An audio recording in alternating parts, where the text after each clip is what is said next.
Hey guys, it's Kiki and Wednesday and I'm late, I'm sorry.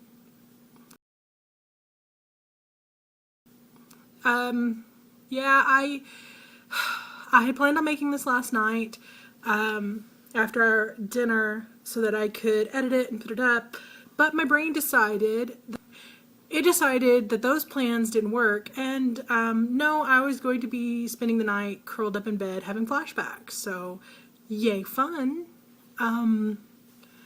So that's where I've been. I went to bed really early or actually was able to fall asleep really early this morning, and I didn't get up that long ago, and yes, so now I'm making this video and I'm determined to put it up. So enough about that.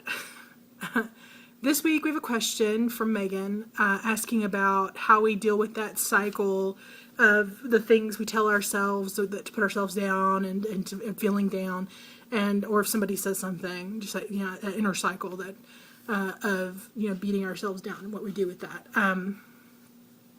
If you haven't watched Lisa's video, go watch it because it's fantastic. She had a lot of great points in there, and I'm going to actually refer back to it a couple of times because there's a lot of things she said that gave me ideas. But anyway, one thing she talked about is how it being a societal issue, or people's, women's bodies, or people's bodies really aren't their own.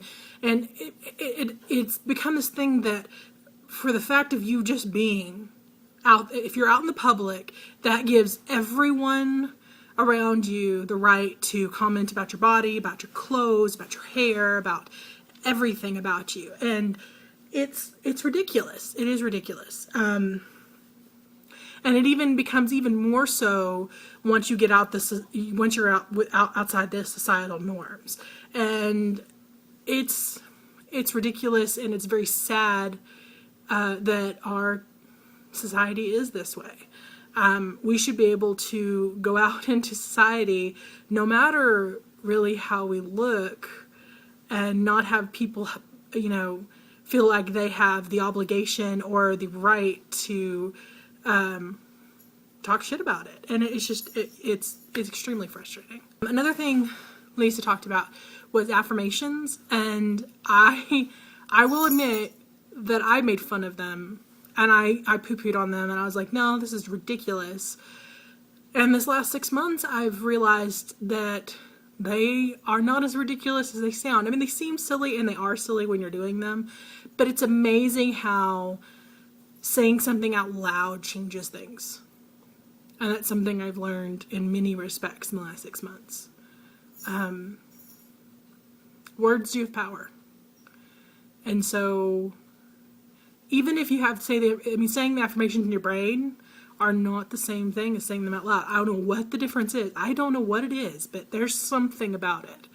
And so I definitely would recommend it. One thing, and another thing Lisa talked about, I'm sorry, I'm just gonna just refer back to you so much, Lisa. That's what happens when you have a video in front of mine. Anyway, so she talked about being a catastrophic thinker, and I totally have that as well. And on top of that, and in relation to it, I also do something called mind reading, which is a term when you put your own thoughts into somebody else's head. When you see someone and you automatically, you in your head, you're like, I know what they're thinking. And I used to be really bad about, if I saw anyone, like if I was out in public, anyone I looked at, I was like, they're thinking thoughts about me. They're thinking bad things about me. They're thinking, this, that, they're going to hurt me. They're going to do this. And like all these things in their head. And just, even in the case of, a couple months ago, I had to cancel my therapist appointment. And, cause I was having a panic attack and I couldn't deal with it. So I canceled the appointment, and I said I would call back to reschedule. And, it took 2 weeks to reschedule the appointment just because of missing each other's calls and her being really busy and being out of town for 1 week. And I didn't know all that, but in my head, I was telling myself that she didn't want to see me anymore, that she thought I was a lost cause, that I wasn't making progress, and that she was just going to ignore me until I went away. And they were, all the people in that office were sitting around and making jokes about me. And like, that's in my head was thinking, and it was that catastrophic mind reading thing going on. And it gets bad, and it really does tear you down. And one thing my therapist actually got me, because it's not only do I have problems with that, but I have problems with getting really overwhelmed, because one of the things I have to deal with right now because of where I am in my treatment, staying in now is very, very important. Thinking of the future, like you'll hear people like, well, where do you expect yourself in 5 years? I can't do that, because if I try to think about that, it looks like a huge chasm and I start panicking. And so she sent me this video, and it's like, I don't know if it's Saturday Night Live or if it's MadTV, and this chick goes in to therapy and she wants to talk to a therapist because she's terrified of being buried alive in a box. And so he's like, has this ever happened before? Are you in danger of this? And she was like, well, no. And he was like, well, stop it. And so he goes on and on about, like, that's what his thing is. Just stop it. And it's amazing how much that does work.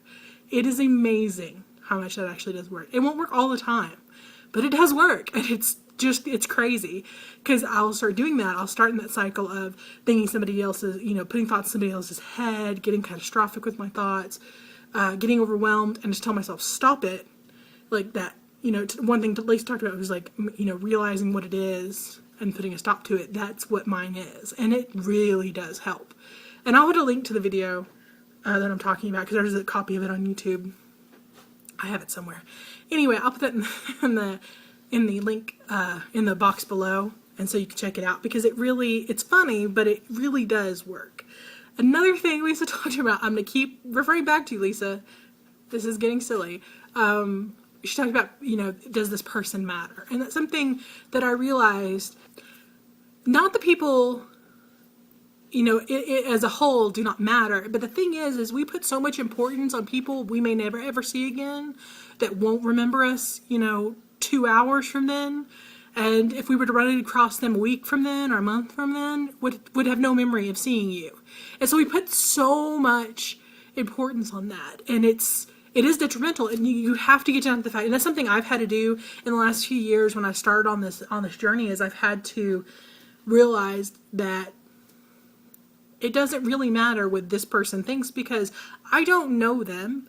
I probably will never see them again. If I do, it's not like, they're not somebody important. And one thing, and another thing Lisa talked about was, family's a different thing. It is a different thing, and I think I've talked about that before, but it is something separate. I'm talking about like people, somebody at work, somebody, on the street, somebody at, online.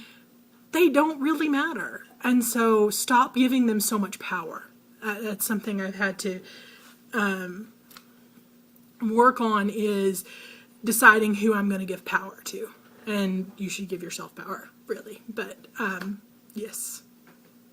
And another thing is, something she mentioned that actually gave me another idea, was she was talking about, thinking on their side, thinking about, how way they think about it, how they're feeling at the time. I'm sorry this video is getting really long, and I'm trying to wrap this up, guys. And something that popped in my head one day when I was driving home from work, and it was talking about, or it was a thing I get a lot of, well, you're so sensitive about this. And so there are certain things that I can't deal with. Like, I know that when I hear people talking about fat stuff, or if you make a fat joke, or if people make rape jokes around me, or, these things, they upset me, and I've been told, oh, well, you're too sensitive. Well, here's the thing, is that, say you've been in a room with people who've been poking you with a pen in the arm all day, and it hurts. And they keep doing it, and they keep doing it, and then you leave, and you go home, and a friend or a loved one comes up and touches your arm. It's gonna fucking hurt. But it's not that they tried to hurt you, it's the fact of you have so much compounded in that same area that you become super sensitive to it there. And so it's not the fact that, we hate all mentions of fat and things like that. It's the fact of we have to deal with it every day, all the time. And so, of course, we're fucking sensitive to it, because we're in a constant state of being badgered with it. And so, think about it in the stance of, they probably don't think about the fact that you've heard that a million fucking times, that you have, they don't think about the fact that you have to deal with it all the time. They think about this one interaction. And I'm not excusing it in any way. I'm just saying, think about it that way. Because that's a lot of the times when you have people that, you know, if they say something and they rear back and they're like, whoa, calm down, person. They have absolutely no understanding of what it's like to have, you know, to be poked every day with that. And I think, I mean, another thing I've learned really has been helpful with lots of different things is just talking about it, finding, you know, having a friend, a family member, somebody close, somebody who understands, and just talking it out. Because saying, as I said, words have power, and getting things out is just immensely helpful. Yes, I think that's all the advice I've in this. I'm truly trying to cut this down, guys. I know this is a long video. One last thing I do want to talk about, and I actually mentioned it in the comments of Lisa's video. She talked about anthems, and it took me a little while to think about it because I don't really have one.